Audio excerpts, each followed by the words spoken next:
Hello, this is AJ. Welcome to the next lesson. This one is called The Big Picture. And it comes again from a book called The Big Picture. And The Big Picture is by a man named Dennis Littke. Now, Littke is spelled L-I-T-T-K-Y. Dennis Littke. The name of the book is The Big Picture. I love this book. This is a book about education. And Mr. Littke is an extremely interesting guy. He is just a fantastic teacher, a fantastic educator. Mr. Littke used to be a teacher, and then he became a principal of a middle school. Actually, I think he started as a principal of an elementary school and then later a middle school. Public school, just a normal public government school.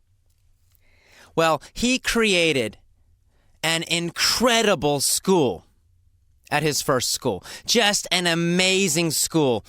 There were articles written about his school. It just became so famous because this school had a lot of low-income students. Students from poor families. So this was not in some rich neighborhood with a lot of money. And before Mr. Littke became the principal, the school was having a lot of problems. But he came in and he changed everything. He changed the teachers.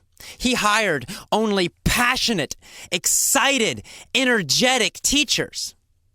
But not only that, he changed the whole system. He stopped focusing on testing. He stopped focusing on grades. He focused on the students as human beings. He wanted his students to grow as people, not just to memorize a bunch of facts, but to really learn how to think, and even more importantly, how to use their thinking and use their knowledge. So, for example, most of his classes were project-based. In other words, the students did not study textbooks and take tests. No. What they did is they created a project. And each project was individual. Each student chose a project or projects based on their own interests. And of course, the teachers helped to guide these projects and structure them. So, for example, if one child really loved dinosaurs, they would create a project about dinosaurs. The teachers, the math teachers, the science teachers, etc., the English teachers, would help that student learn math, learn science, learn English, learn history, learn everything, all focused on dinosaurs because this kid loved dinosaurs. So they would use, dinosaurs to teach math, for example. Maybe they had to learn how to calculate the size of a dinosaur's bones or something. I don't know exactly how they did it, but they used the students' individual passions to teach. And the students had to do these incredibly amazing, huge, difficult projects. These were not easy. They were really tough.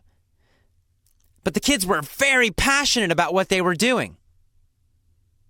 And another thing that Dennis Littke did, he involved the community. His school had mentors, advisors, helpers from the community, parents, especially parents, but also experts. So, for example, if a kid really loved dinosaurs, or maybe a whole class was really interested in dinosaurs, they brought experts from museums, from universities, to teach these kids very advanced stuff about dinosaurs, including math and science, everything.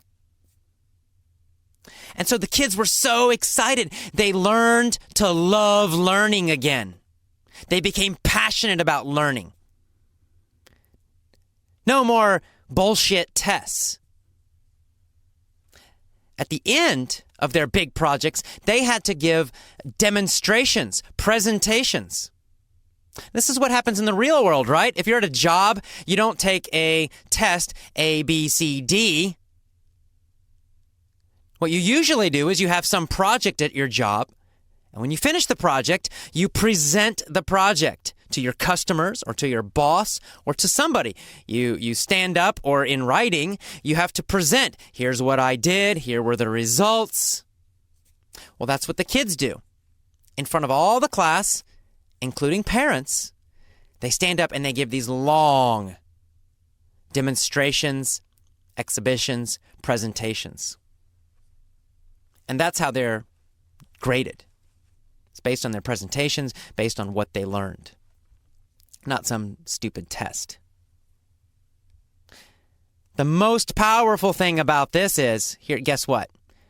These students still had to take certain tests. The government said they must take them.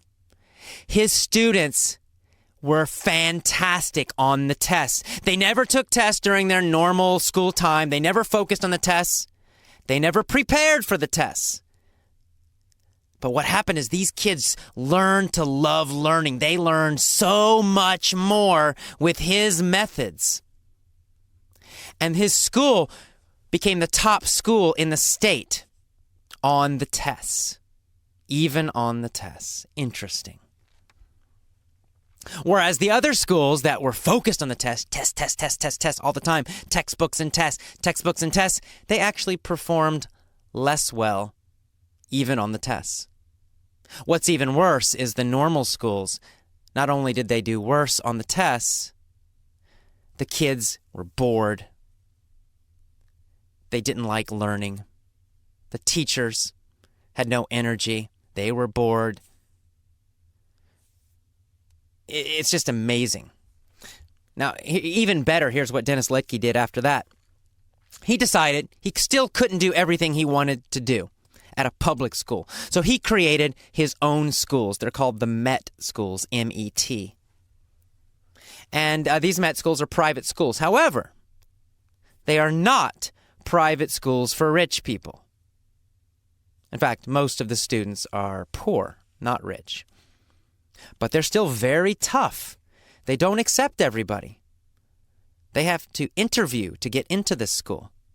Every student has to interview to get into the school. They have to talk about their passions. They have to talk about why they want to join the school. There has to be some motivation for the students and the parents. The parents also have to interview.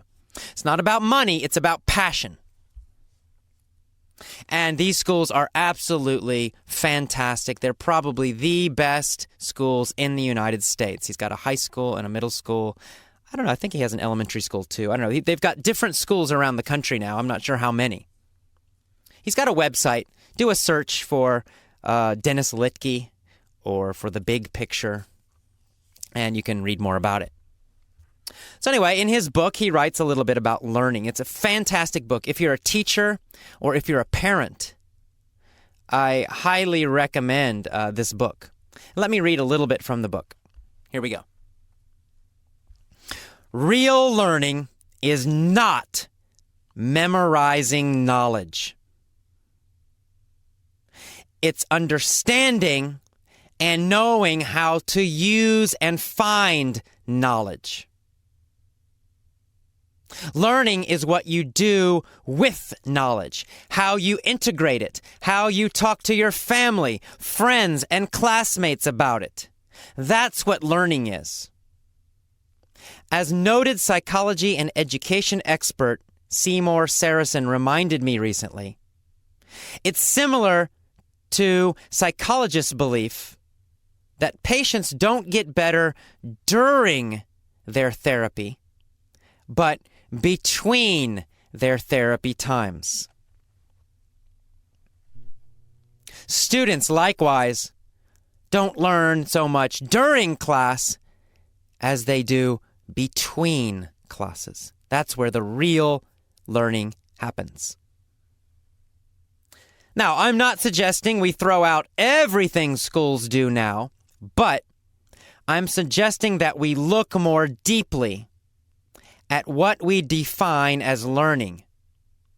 I'm suggesting we be honest and try different things and see what works. Learning is about learning how to think. My new friend, Tom Magliozzi, from National Public Radio's popular car talk show, has a lot to say about what learning really is. One of my favorite parts of his book is when Tom, a man with a PhD in chemical engineering from MIT, says this. It seems to me that schools primarily teach kids how to take tests, which is a skill that one hardly uses in real life, unless one is a contestant on a quiz show. Elementary school prepares kids for junior high. Junior high prepares them for high school. High school prepares them for university. University prepares them for graduate school. So the goal of schools, if we can call it that, is simply to prepare kids for more school.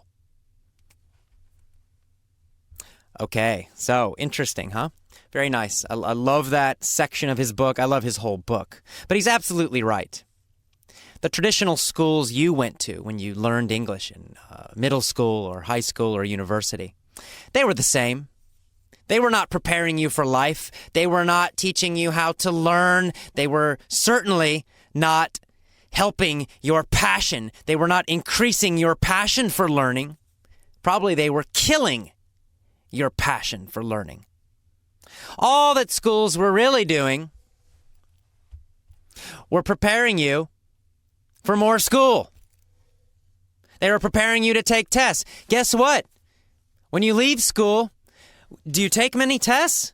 At your job right now, do you take tests every day, every week? Do they give you a test? Choose A, B, C, D? And your boss gives you a grade. Oh, congratulations, you got a 90% on your test. Here's more money for your job. Of course not. School is sort of a bullshit environment that is only appropriate for school. That's why we have so many bored students. That's why students hate school. It's not because of the internet. It's not because of TV. It's because kids are smart. Maybe they're smarter now today. I don't know. Kids are smart. They know that what's happening in school is bullshit. They know their classes are bullshit. They know their teachers are also full of shit. I mean, I figured that out when I was in middle school, I think. I was a slow learner. It took me a long time to figure it out. A lot of smart kids today, they figure it out when they're, in first grade or they're really young. But it's true. What you learn in school. How much of what you learned in school do you actually use now? I'm glad I learned to read. I'm glad I learned basic math. Other than that, most of what I find useful in terms of knowledge, in terms of skills, in terms of abilities, I learned by myself. I learned because I love learning, because I have read so many books outside of school. And I have met so many great teachers outside of school. That's where all my incredible learning has happened, not in school. So it's just terrible what we're doing with education. It's all over the world. It's in the United States. It's horrible. I taught in public schools in Japan. They are terrible. They're terrible in Thailand. They're terrible in Europe. They're terrible everywhere. Because they're focused on tests.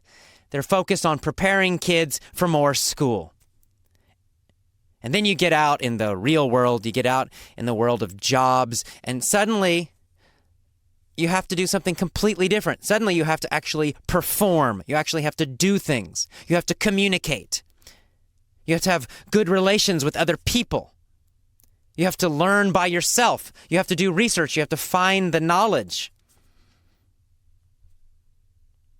And you have to have, most of all, some kind of energy and passion and leadership. That's what success is in the real world. That's what gives you success in the real world. In school, those things get punished. Passion in school, that's usually the kid who's getting in trouble all the time. The kid who has too much energy. The kid who has too much passion. Right? The kid who asks too many questions. They get in trouble. The kids who sit there quietly, bored, doing what they're told, they do well in school. They do very badly in the real world. So Dennis Littke is saying we've got to change our schools. We're not living in the 19th century anymore. We're not living in the 20th century anymore. We're not preparing kids for factories now. We need kids and adults to be able to think creatively, imaginatively. We need people who can communicate, who can stand up in front of a group and communicate with intelligence and passion. People who can create things, people who can build teams, people who know how to find knowledge. You don't need to memorize it. You just need to be able to find it. Albert Einstein talked a lot about that. He said intelligence is being able to find knowledge, knowing how to find it, not memorizing it. For example, phone numbers. You don't need to memorize the phone book. You just need to know how to use it. And the internet is a great tool for that. We don't have to memorize all these facts. If I want to know a fact from U.S. history, I don't need to memorize it. I can just get on the internet and find it. When was the American Declaration of Independence signed? What exact day? Well, we all learned that in school, and so of course we all know that. But if I didn't know it, I could get on the internet. I could find it in about 30 seconds. You could, even if you're from any country in the world, you never learned that. Very easy for you to find that information. So what we have to be doing is learning how to find facts, not trying to memorize them. That's why we have computers. What we have to focus on is learning how to use our brains, learning how to learn, learning how to find knowledge, learning how our brains work. That's what we really need to do. That's true learning. And that's what we're trying to do. That's what I'm trying to do at Effortless English for you, adult learners. Most of you, unfortunately, have been through a lot of bad school experiences. You've been through these horrible schools. Well, I'm trying to destroy those experiences. I'm trying to give you something completely new and different. I am trying to awaken your passion for learning again. That is my mission. That's why I'm yelling. That's why I jump around. That's why I have so much energy in my voice. That's why I tell these crazy stories. It's because I'm trying to wake you up. Wake up. Learning is incredible. It's not school. It's not that bullshit. Learning is what you are naturally programmed to do. It's what your brain wants to do. Your soul wants to learn. So I hope I'm doing a good job. I'm sorry to be yelling all the time, but I hope I'm doing that. I hope I am waking up your desire, your love for learning.